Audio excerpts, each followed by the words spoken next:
everybody, and welcome to, what will be my last set of Around the Mic here with David and Evan, who are synchronized moving in their chairs.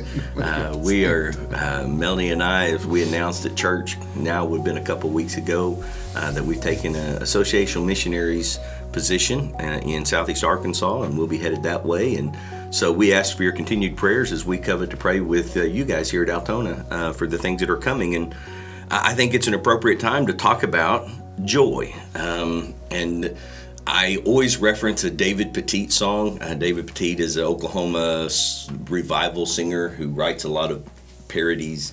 And he has a song that the title is, "You Can't Take My Joy."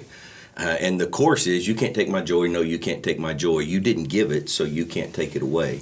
No, you can't take my joy." And so I really want us to take a little bit of time and talk about choosing joy, and what it is to have joy. And so before we can do that, I think my first question will be, what is joy? Is it smiling? Is it laughing? What is it? And how do we know what it is so we can choose it?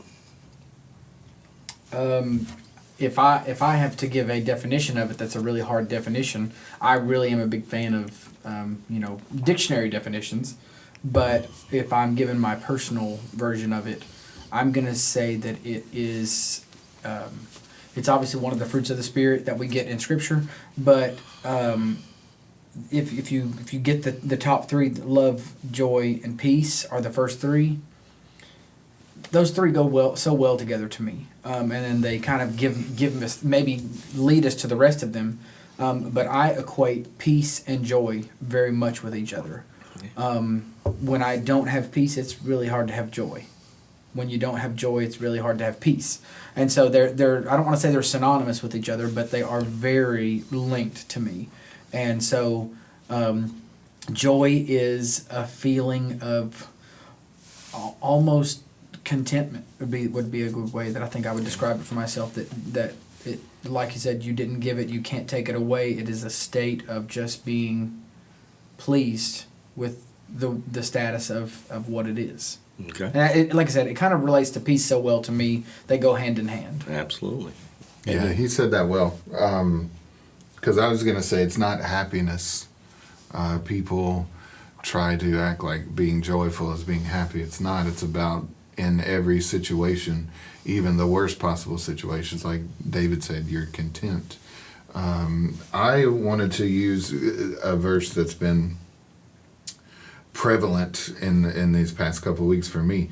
It's John 15, where Jesus is talking about the vine, that he is the vine and we are the branches. And then as he closes, he says in John 15:10, "If you keep my commandments, you will abide in my love, just as I have kept my Father's commandments and abide in his love. These things I have spoken to you so that my joy may be in you and that your joy may be made full."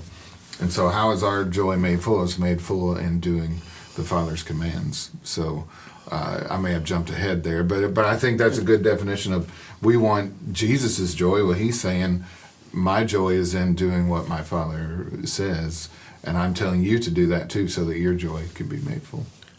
That's a really good point. John Wesley said in a sermon that peace is the foundation of love and the anchor of joy.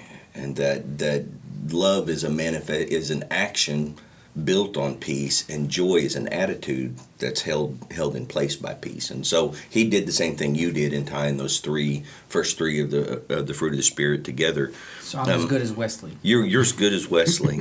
Thank you. I think for me, joy is the attitude from which happiness springs.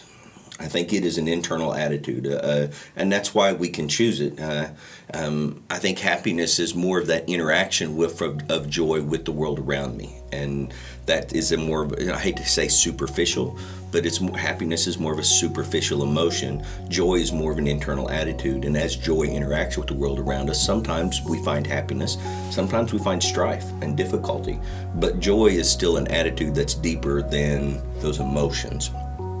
And so, that being said, great definitions and great starting point and for that discussion. The question is, how do we lose it? What takes us? The song says you can't.